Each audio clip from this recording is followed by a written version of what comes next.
Beginilah video amatir yang dikirimkan kelompok Cikal Bakal menunjukkan aktivitas budidaya ikan menggunakan sistem bioflok.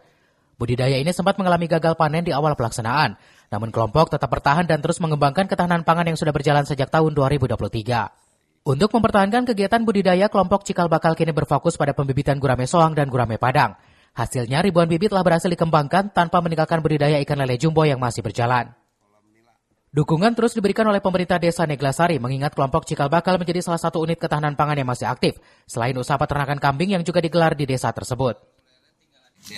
Atas supportnya dan semua pemberian dari aparatur desa, saya mengucapkan banyak terima kasih atas dukungannya. Terima kasih, semoga ini berkepanjangan dan bisa menghasilkan sesuai apa yang diharapkan.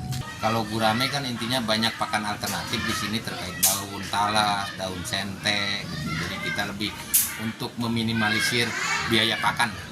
Jadi ya pelet ala kadarnya, kebanyakan sih emang dari alternatif daun-daunan kalau gurame.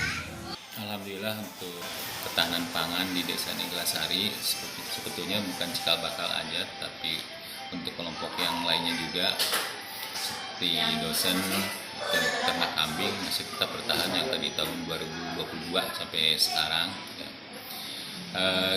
Kiatnya adalah kita tetap memberikan pengawasan langsung terhadap kelompok-kelompok usaha tani tersebut ya, yang ada di dosen, kemudian Cikal Bakal dan kelompok yang lainnya.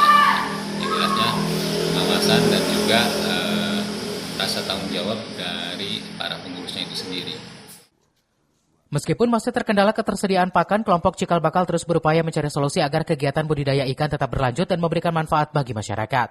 Dari Dramaga, Kabupaten Bogor, Iman Abdurrahman melaporkan.